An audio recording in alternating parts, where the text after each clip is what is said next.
Non, il faut vraiment que les mots puissent dire ce qu'ils disent, et le racisme, hein, c'est très précisément dit dans l'étymologie, c'est une discrimination sur les races. Un riche et un pauvre, c'est pas une race. Alors je sais aujourd'hui que c'est pas bienvenu de parler de race, et on dit on supprime le mot race et il n'y a plus de race, sauf que tout le monde est capable de voir qu'effectivement il y a des blancs, il y a des noirs, il y a des jaunes, qu'il y a en plus de ça des métis, des métissages divers et multiples, les Eurasiens ça existe, etc. Et je veux bien que la race n'existe pas, mais c'est pas parce qu'on a dit qu'il y avait des races qu'on est raciste.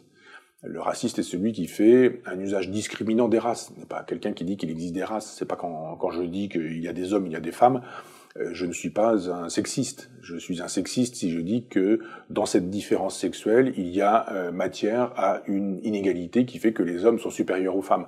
Donc le raciste n'est pas celui qui dit que les races existent. Ça, c'est la pensée courte d'un certain nombre de gens qui pensent que si on veut éviter le racisme, il suffit de supprimer le mot race.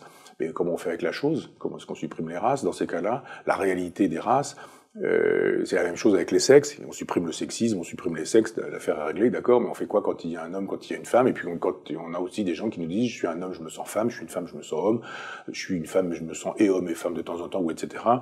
La diversité, c'est ce que je préfère. Le divers, c'est ce que je préfère. Donc, il n'y a pas de racisme en dehors des races, et c'est toujours sidérant d'utiliser ce mot-là mal à propos, ce qui veut dire que l'expression racisme anti-blanc est fondée. Le racisme anti-blanc, ça existe, c'est-à-dire de la part de quelqu'un qui n'est pas blanc et qui estime que les blancs sont doués de tares ou sont associés à des tares qui sont intrinsèquement associés au fait qu'ils soient blancs. Eh bien, ça s'appelle du racisme anti-blanc. C'est quelqu'un qui pense qu'un blanc est obligatoirement colonialiste, esclavagiste, sexiste, raciste, patriarcal, ou je sais pas quoi. Ce sont des gens qui, effectivement, procèdent comme les racistes, c'est-à-dire qu'ils essentialisent une couleur de peau, et à partir de cette essentialisation, ils pensent que, alors évidemment, on est plus tolérant quand on essentialise pour être positif, les noirs qui ont le sens du rythme et qui sont tellement doués quand ils font du jazz, et on est plus problématique quand on dit, c'est plus problématique quand on dit ils ont le cerveau limité, c'est un peu normal qu'ils n'aient jamais produit de philosophie ou d'opéra ou de symphonie ou ce genre de choses.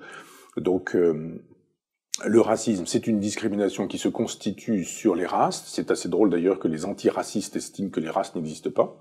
Si effectivement il n'y a pas de race, alors il n'y a pas de racisme, et comment pourrait-on être antiraciste puisqu'il n'y aurait pas de racisme, puisque les races n'existeraient pas? Il y a une espèce d'incohérence à se dire antiraciste tout en disant que les races n'existent pas. Elles existent, mais leur hiérarchie est une sottise, évidemment.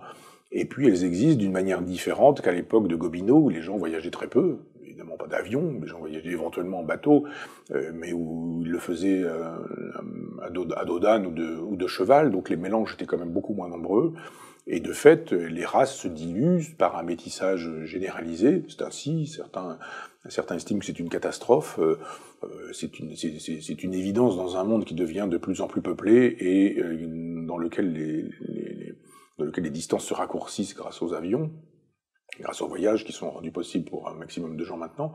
Donc, tenons à ce que les mots fassent sens. Fasciste, nazi, stalinien, etc., pétiniste, vichiste, tout ça, ce sont devenus des insultes.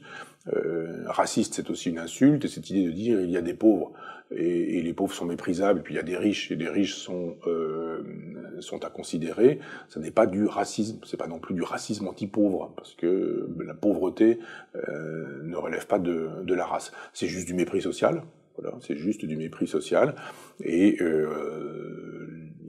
on supprime même l'épithète sociale, le mépris suffira, on n'a pas besoin de chercher du racisme, il y a du mépris, et mépriser quelqu'un parce qu'il est pauvre est profondément méprisable.